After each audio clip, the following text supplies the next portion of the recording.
This is Democracy Now!, democracynow.org, the Quarantine Report. I'm Amy Goodman with Nermeen Sheikh. Wednesday marked the 7th night of protests in Louisville, Kentucky, as thousands demanded justice for George Floyd and for two black Louisville residents killed by police, including Breonna Taylor, 26-year-old African-American woman shot to death by police in her own apartment in March.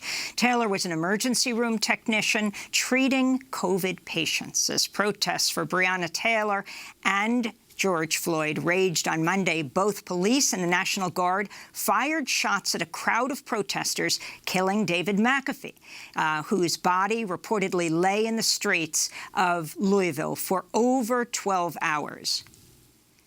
David McAtee owned a local barbecue business. He was a beloved figure in the community who regularly gave police officers free meals. Wednesday night, hundreds of cars lined up in a caravan to honor McAtee and Taylor and drove to the site where McAtee was shot and killed by police this week.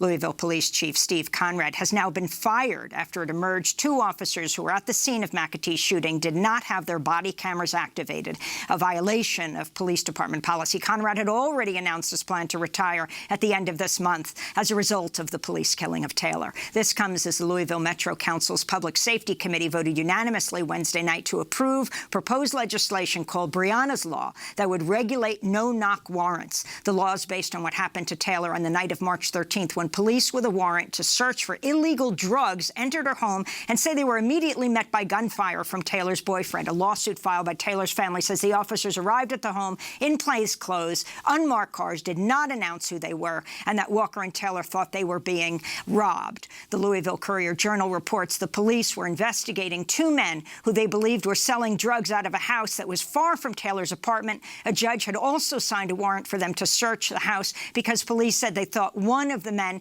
had used it to receive packages. 911 tapes from the night have now been released. Now, this is a warning. It's an excerpt of the call from Breonna's boyfriend, Kenneth Walker, as he spoke to Metro EMS dispatcher after Louisville Metro police officers shot his girlfriend. Again, a warning to our listeners and viewers. This call is highly disturbing. I don't know what's happening. Somebody kicked in the door and shot my girlfriend. Breathe. Oh my You said 26. Where was she shot at? I don't know. She's on the grill right now. I don't know. Hell. Oh my God. Yes. Hell. What's your name, sir? Is she alert and able to talk to you? No. That's Breonna Taylor's boyfriend, Kenneth Walker, speaking to a 9/11 operator after Louisville Metro police officers shot his girlfriend in their home. This is Breonna Taylor's mother, Tameka Palmer, speaking Monday. I don't think that I'm asking for too much, just justice for her. Just that people know the truth, what happened, that she didn't deserve this, that people are fired for doing this to her. To know Breonna, she was full of life. She loved life, she respected life.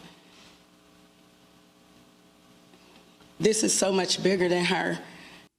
Well, for more, we go to Louisville, Kentucky, where we're joined by Sadiqa Reynolds, President and CEO of the Louisville Urban League. We welcome you to Democracy Now! It's great to have you with us, Sadiqa. I mean, for people who had not heard this story, perhaps because there wasn't videotape inside the home of Breonna, this is a young woman who is helping care for COVID-19 patients. She goes home and explain exactly what happened. Well, she's working. She goes home. As you said, she's risking her life taking care of COVID-19 patients. And she goes to bed, is my understanding. And her boyfriend, Kenneth Walker, was there with her. At some point in the night, the police showed up. It seems to be clear that they did, in fact, knock. As you know, they had a no-knock warrant, but they did. What they did not do was announce themselves. So when they knocked, I think it probably frightened Kenneth. He got up. He is a licensed gun owner. He had his gun. And when they came through the door, he fired. One of the officers was shot, and they fired back. And they fired back in such a way that there were 22 bullets sent into that house. 8 of those bullets landed in Breonna's body.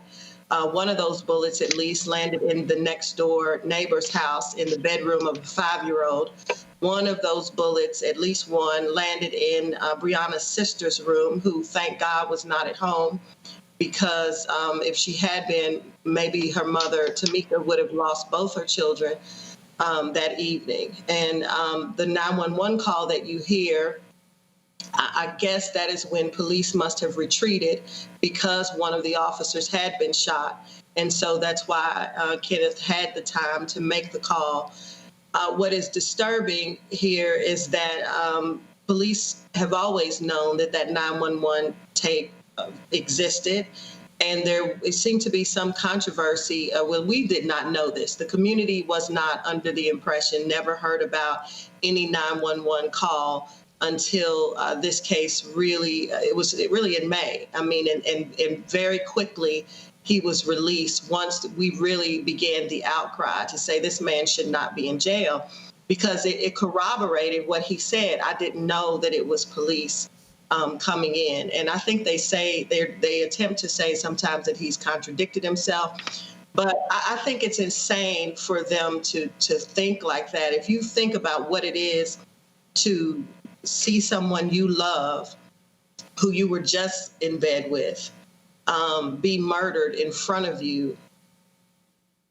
By the time they take you to interview you, only God knows what you'll say. Or, there's so many things going on in your head, and police know this better than anyone. That's why they wait so long to be interviewed after they have had a situation like this where they've taken someone's life. And it ends up, Sadiqa, that the man they say they were looking for was already in custody, and they said, sorry, this was a mistake? Well, first of all, these police never say sorry, so that absolutely did not happen. That they don't say sorry. They've never said sorry for anything. What it is, there is a man who was an alleged drug dealer, and the allegation is that he was storing drugs at her house or having drugs shipped there or something. So her name was actually on the search warrant.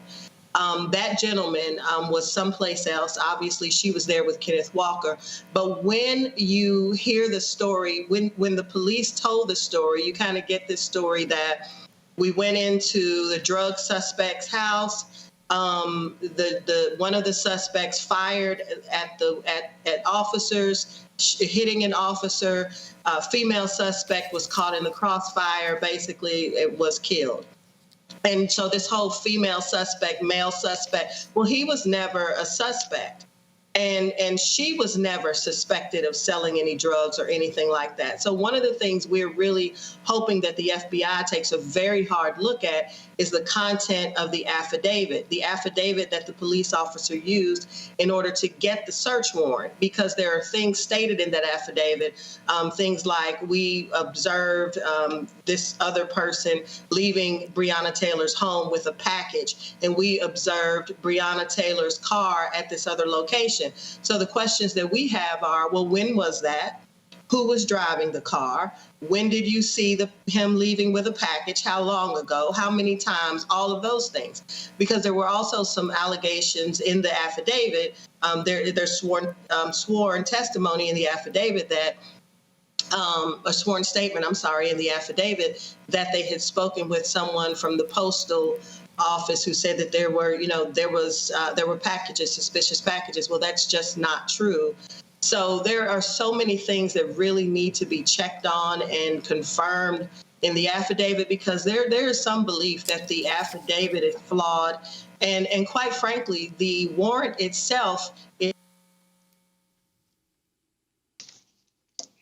Sadiqa, it looks like we just lost Sadiqa Reynolds, president and CEO of the Louisville Urban League. We're going to re-get her on the Skype. As you see, the way we're conducting interviews all over is for people to remain safe at home and to be able to do these broadcasts from home. But I want to go to the Kentucky governor, Andy Beshear. On Monday, he said he supported Louisville Mayor Greg Fisher's decision to fire the Louisville Metro Police Chief, Steve Conrad. It is unacceptable that the officers that responded last night did not have body cameras on and recording. This is the entire reason that we have those cameras. I believe at this point that Chief Conrad, who's somebody I've known, and as a nice individual, it had to happen. It had to happen. 2 incidences of this significance, no body cameras.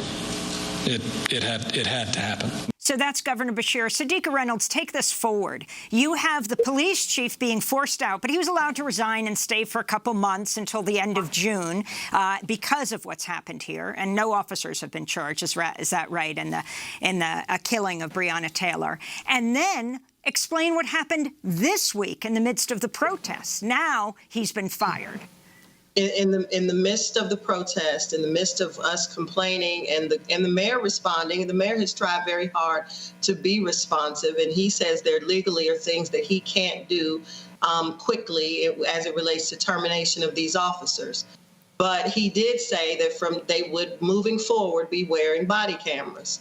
Well, as people were out protesting, the National Guard came in. LMPD obviously was already here. And Louisville, like many cities, has that divide, and ours starts at 9th Street. Most of the protesting was happening in downtown Louisville, which is a business district, and in the Highlands area. For whatever reason, the National Guard and the police department ended up in the west end of Louisville, which is beyond, that 9th Street divide. That is, most of those folks probably didn't even know there was a curfew. They weren't in tune. Certainly they were in tune with things that were happening, but not probably watching the news or whatever. I mean, they just weren't protesters. They were going to get barbecue. There was a man there, Yaya. He had a business on 26th and Broadway, and he sold barbecue, and he gave barbecue away, and he fed community, and he fed the police. In fact, I think he'd even catered an event that the police had. They thought highly of him, just as the community did. What police say is that something happened. We don't know what exactly, because the video that they've turned over is not that clear. You know why? They were not wearing body cameras, and he's dead now. That, David McAtee is dead now, and we don't have a clear understanding of what happened. You can certainly see him going out his door, raising his arm, but you also can slightly see smoke there, so you don't know what happened to provoke this. Was he shooting when he raised his arm? Was he waving? We just don't know the answers. And now he's gone, and what people are trying to figure out is, why was the National Guard at 26th and Broadway? Why were the police? They were supposed to be focused on protesters, and, why were they there? Those people out there were not protesting. They were getting barbecue. They were hanging out. They were doing what they do any typical evening. I mean, it just doesn't make any sense. And can I say this? I think it's so important. Sometimes when you have these kinds of cases, you have this other side that goes, aha, he did something wrong, so therefore what? He deserves to be executed? Sadiqa, I want to go back to a point that you made in Breonna Taylor's case, namely that the judge was granted a no-knock warrant. Can you explain what that is? Because it seems to have an inherent risk, namely that people whose houses are searched without a warrant are likely to respond with force, or could respond with force, especially in a country which is so heavily armed, that is a risk. So why did the judge grant, in this case, a no-knock warrant? And your response to this proposed Breonna's law, and groups like the ACLU wanting to ban no-knock warrants entirely? Well, I think that, can you hear me? We hear you perfectly. Yes. Okay. Well, I don't understand. There are certainly in situations where I can imagine if you have a kidnapping in process. I think about the case in Cleveland where the man had several women locked in the basement for all of that time, all of those years. That's somewhere you're not going to knock there. But if you think that there are drugs in a home, you're going in at 1 o'clock in the morning. You've had a search warrant since 12 o'clock in the afternoon. That's not exigent circumstances. There is no need to execute execute a no-knock warrant, and in fact, they did knock. So there's evidence that they didn't need a no-knock warrant. Many judges would not have signed it, and not just that it was a no-knock, but there was information that was not clear. Timing, was the information in the affidavit stale? How long had it been? All of those kinds of things are things that need to be looked at. As it relates to Breonna's law, and I think it's right to limit the no-knock warrants. I think the Metro Council here in Louisville and the ACLU and all the organizations that are working on this are exactly right. I think it was right for the mayor to suspend all no-knock warrants, period. But that is not going to bring Breonna back. And what we have to have in this country is a way to more quickly respond to these officers who make these sort of terrible decisions that cost people their lives, innocent people, and sometimes, and this is the hard part for folks, sometimes guilty people. But guilty people don't deserve to be executed on the streets in Sadiqa, America. very quickly, your own senator, Senator Rand Paul, opposing the anti-lynching legislation. We have 5 seconds. Mm-hmm. He is being who he is. Well, Sadiqa Reynolds, we thank you for being who you are, President and CEO of the Louisville Urban League, speaking to us from Louisville. As we broadcast, the U.S. Labor Department has released its latest unemployment numbers. Almost 2 million Americans applied for unemployment benefits last week. A cumulative 42.6 million U.S. workers have now filed claims since the start of the pandemic. Expanded unemployment benefits are set to expire at the end of next month. That does it for our show. A huge thank you to our amazing team as they prevent community spread by working from home. I'm Amy Goodman with Nermeen Sheikh. Stay safe.